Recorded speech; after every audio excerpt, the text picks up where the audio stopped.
Hello, greetings, salutations, and welcome to another Tech Talk brought to you from the NAMI San Diego Tech Cafe. My name is Stan Walker. I am the technology coordinator here. This is brought to you by the County of San Diego Health and Human Services Agency through the Mental Health Services Act. In earlier webinars, I have shown some of the free and useful resources which the internet can provide. I've gone over some ways entertainment can be found, even though that's not the most difficult. However, one should keep in mind that just because something is free and on the internet doesn't necessarily mean that using it or using it in certain ways is totally legal. It's this never-ending struggle for content creators who can get their stuff out there on the internet. Anybody can see it, but getting credit for it and getting paid for it can sometimes get muddled up and confusing, and there are laws to protect certain things. It's so confusing and complicated that someone can completely innocently violate copyright laws without even really knowing it. But I'll try to clear some of that up, make some of the stuff a bit more obvious, and come up with some examples for copyright violations, ways you can be in the clear with using certain resources, and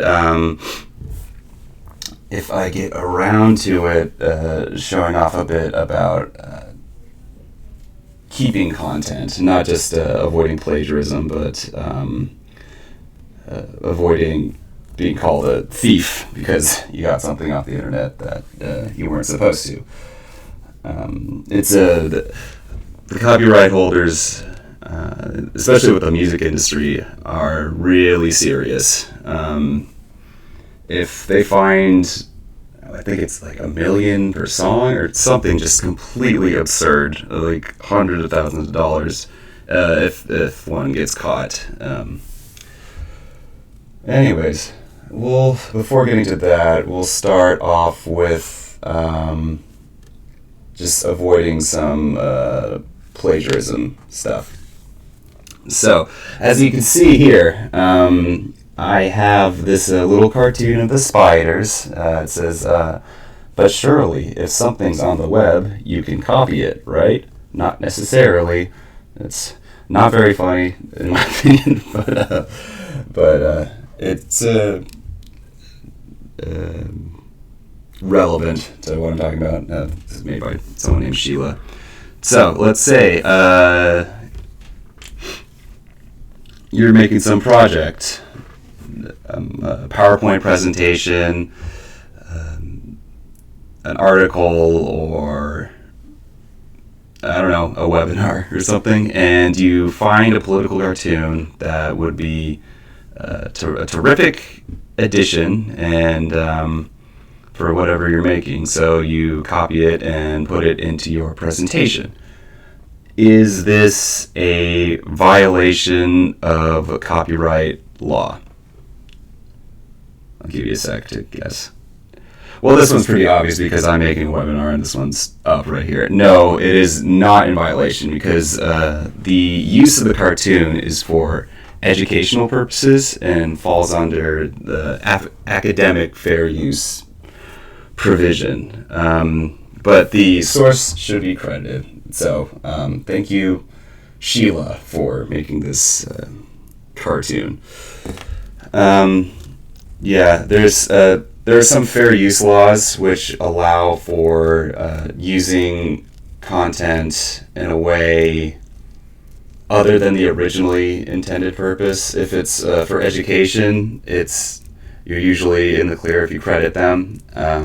There's also fair use for if there's some sort of transformative nature, like if someone made a movie review and used clips from the actual movie. That is, they're good to go. It's fine for them to do that. It has to do with the kind of like almost falls into free speech, where they use the content to make some point that would not have otherwise been from just watching the content on its own. So yeah, that is one way of being of knowing when you're in the clear. This next example is a bit. This one's a bit complicated. So let's say, you're writing a book or making a movie, which you're going to sell later. Most of what you create is your content, but sometimes you borrow story ideas from other children's books or movies, just change a few characters or situations, and you do this all without any permission from the originators of the story, of the story that you're borrowing from. Now, do we think that this one is a violation of copyright law?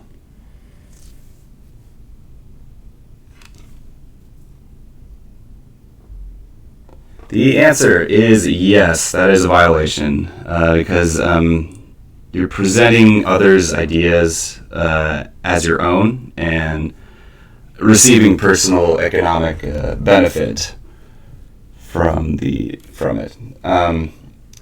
This one is a bit more complicated because it has to be so blatant that the originator would actually have to file a claim themselves.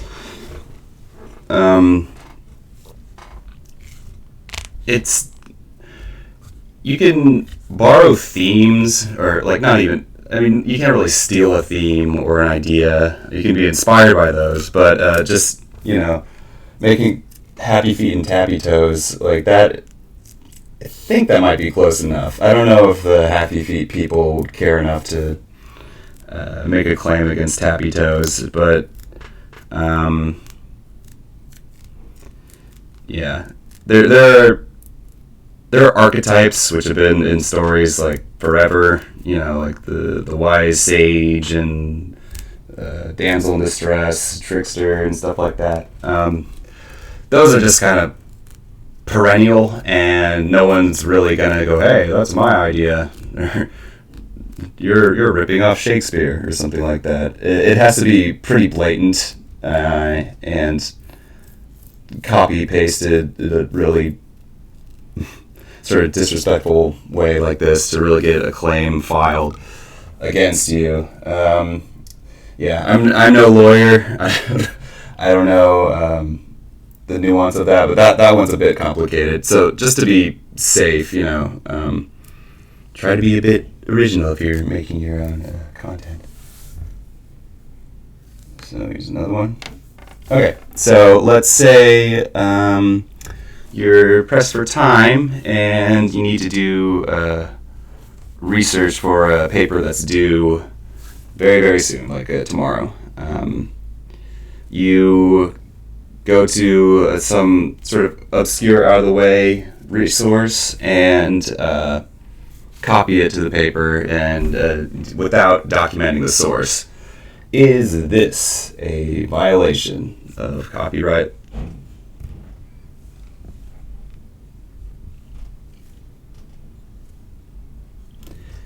The answer to that one is yes, it is. Even though it is being used for educational purposes, the fact that one is, not giving any credit, that's a big one. And implying it was your own work is a violation of academic honesty. It's considered cheating and stealing. Yeah.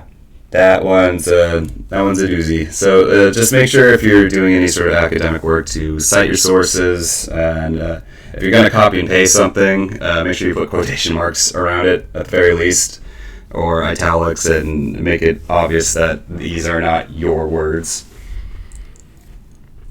And another example, number 4 for all this.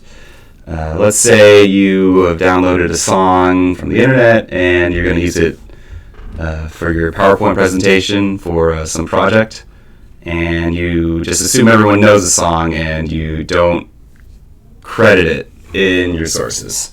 So let's say you just made some presentation, and I don't know, you have like "Don't Stop Believin'" by oh man, who made that song? Journey made that song. Let's say you put "Don't Stop Believing" by Journey into your presentation and just have it start playing.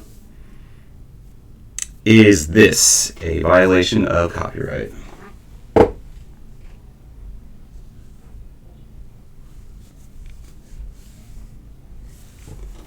In this case, no, because you're using it for a school project. Unless the intention is turning in "Don't Stop Believing" into a music class, like you're doing it to say I made this song, that's a no-no. But if you use it to somehow augment the project in some way, you're not in violation of copyright laws because of the academic fair use provision. However, it is a good idea to cite sources. Always cite sources. So, for this cartoon, thanks, Mark Paraphrase. Yeah, academic honesty is pretty rough. There are other things. Oh yeah, so government documents are not copywritten. They're for the public, and you can use them, but citing, not pretending that. Make sure not to pretend that you made these laws up. But they can be used whenever, however, for everyone to see. This doesn't count for like a classified and confidential documents. However, that is a whole nother story, and you do not want to be dealing with that kind of thing.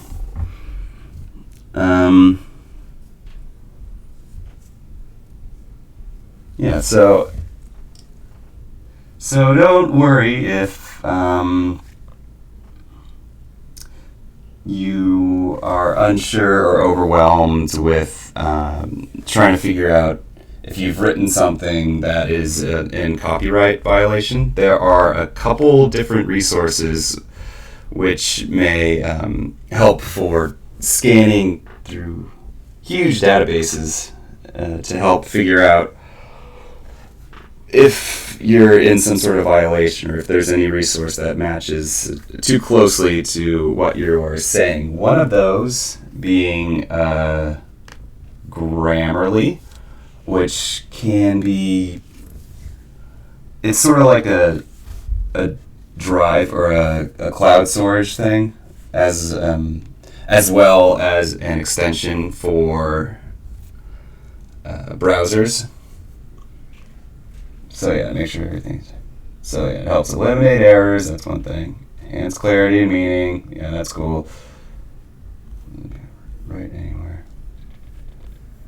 You know they have this. Anyways, I think it's only on. It's only on the paid version of this. It's only on the paid version, but it's out there. If you get the paid version of Grammarly, you can enter in.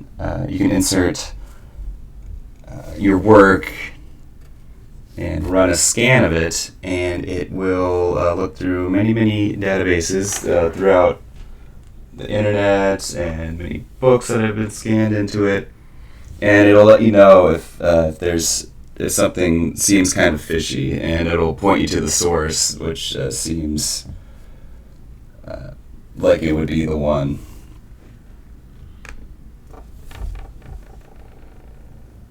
So, oh yeah, here's another one just to, not be biased and monopolizing. This one's called RightCheck. It has a similar vibe. It seems to be, you can do just one. Maybe I'll take that plagiarism quiz later.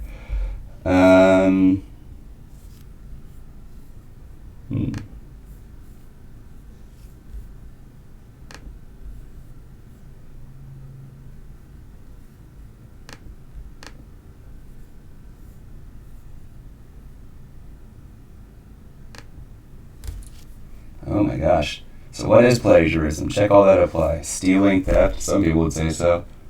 Borrowing an original idea and presenting it as a new idea.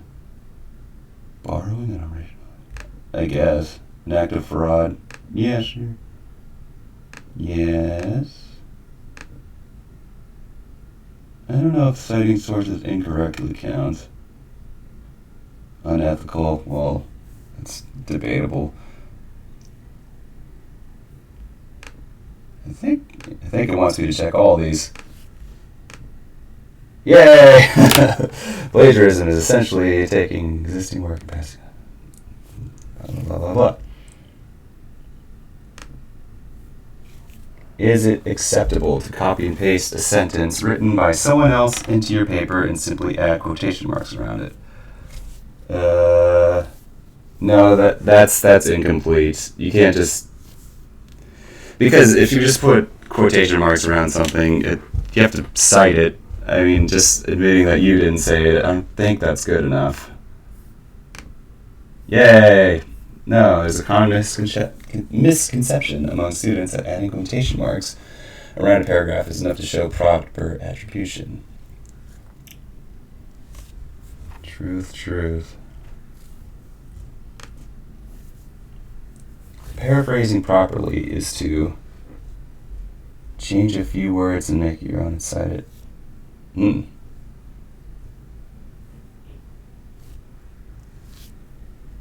I actually don't know. Definitely not the one where it's without citing it. Put quotation marks around the text and cite it. That's not paraphrasing. That's needed. Wait, maybe it is.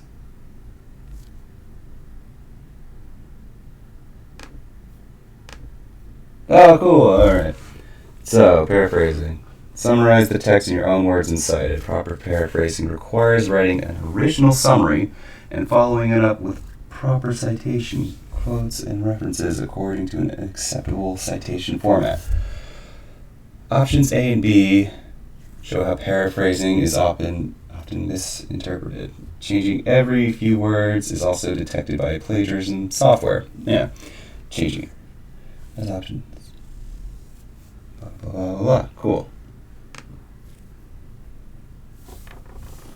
You reuse paragraphs from a paper you wrote last semester and put it into a new assignment, and you don't cite it because it's your own work. Is this plagiarism? Yeah, I think that seems like something a professor would get annoyed with, and yay! Recycling writing as original work is called self-plagiarism. There's a gray issue that isn't well known or has clearly defined rules. While self-plagiarism may be weird to some, it is an issue that centers on the responsibility of the writer to indicate that the material has been used before. The consequences of self-plagiarism may include copyright infringement or violation of academic honor codes. Yeah, the honor codes is the one that's more likely. I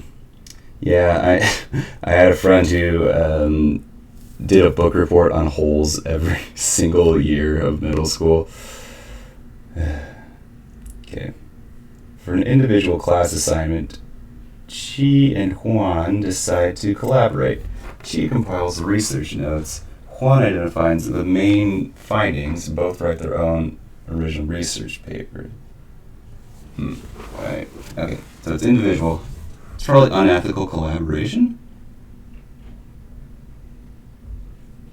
Is that plagiarism? She has the notes. Juan identifies the main findings. It's probably both. Yay! Okay, cool. Okay. So they weren't supposed to work together on an individual assignment, and using the notes and then using the main findings from each other. Okay. It's clear that any collaboration is unauthorized by the instructor. The real question is whether or not the situation can be classified as plagiarism or simply an act of academic dishonesty. The simple question that any writer should ask himself is, am I trying to pass off others' work and taking credit for it as my own? The situation becomes clearer in that respect. She and Juan are all passing off the research, the ideas, and main findings as their own original work.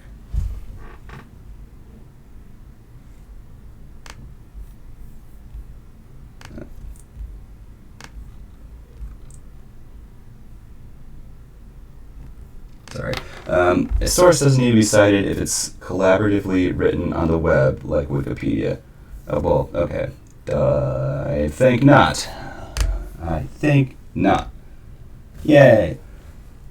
Misconception of social sites is that they don't need to be cited or referenced because they're in the public domain and collaboratively created. Yeah, that's not true. Taking an idea or text from an original source means that proper citation practices must be followed to avoid plagiarism, no matter where it comes from. In addition, many instructors do not consider Wikipedia a reputable academic source that provides credibility to a research paper. Yeah, go to the citations within and branch off from there. That's Wikipedia will definitely. It's an eye roll inducing thing for a lot of instructors and professors.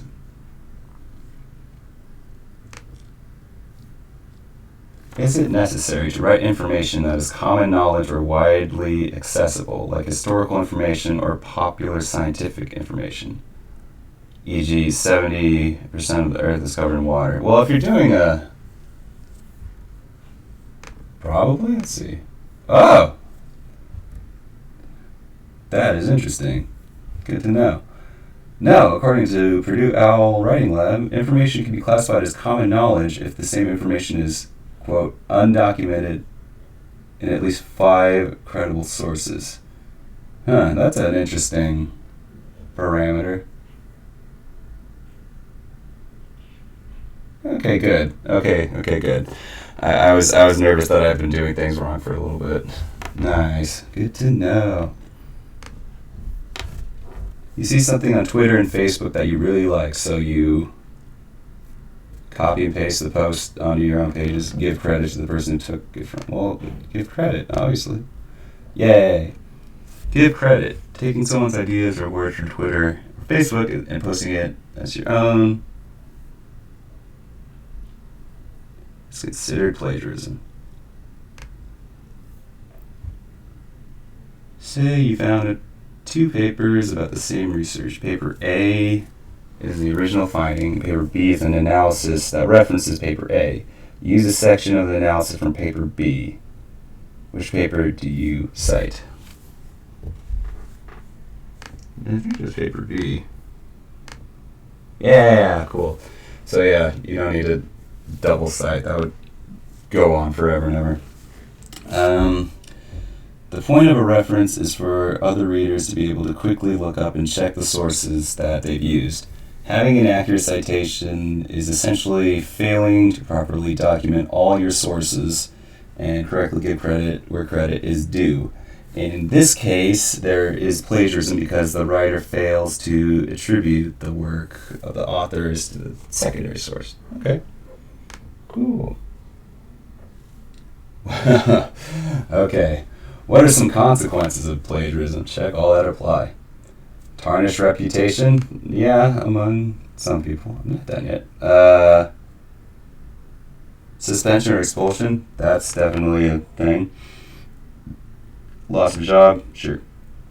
Legal repercussions? Sometimes. Money loss? If you made money, sometimes people will take it back. Hooray! All the above.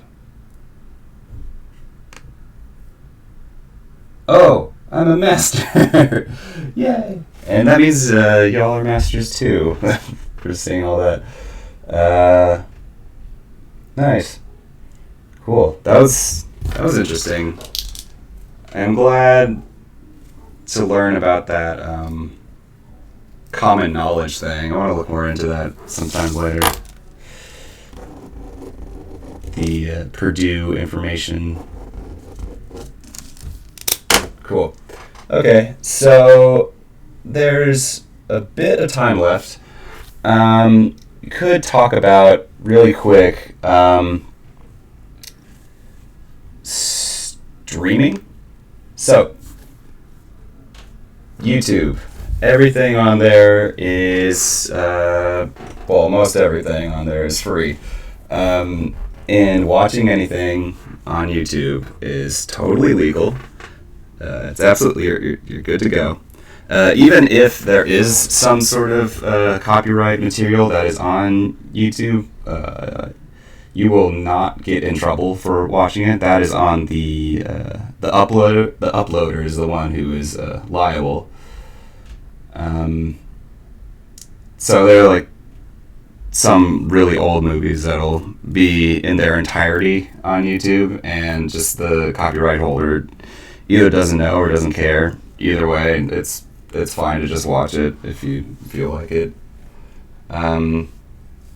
So I just looked up a music video, and there are about 711 million results. It is a big thing on YouTube, all the music videos, because people will just, listen to the songs over and over and over and over for free. And that's fine. That it makes a lot of money for them if they have millions of views on something. However,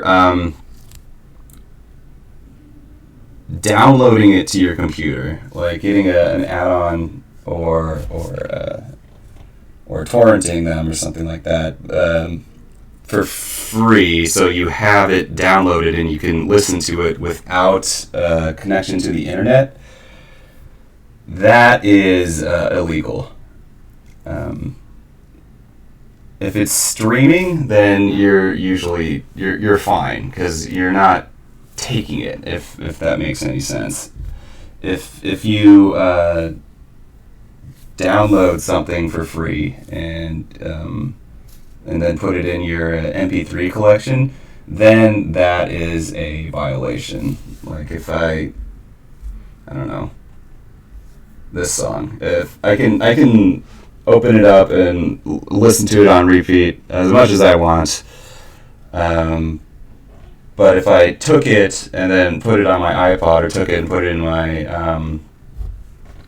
my media players as files, then that is not okay. Yeah, they get ad revenue from all the views, so that's where they draw that hard line. If you have an album, and then you can burn it onto a CD and listen to it for yourself, but burning a CD and then giving it to someone else, that is a violation, because they didn't buy it. If you're gonna get someone an album that you own, you have to buy a second album to do it legally. That's just sort of how they, make sure people are paying for their goods and services. Anyways, so that's just like a little, very, very brief way of protecting yourself with listening to music online and downloading things. Anyways, I hope that you have found this to be educational, eye-opening. I learned something today. I didn't know about the common knowledge thing from Purdue, where I don't have to cite sources when I say the sky is blue. That is good to know. I think I'm going to look that up later and see how that all works. Anyways, hope you learned something. Hope you enjoy being a plagiarism master, or master at avoiding plagiarism. And don't forget to rate, comment, subscribe if you want more of this. Bye.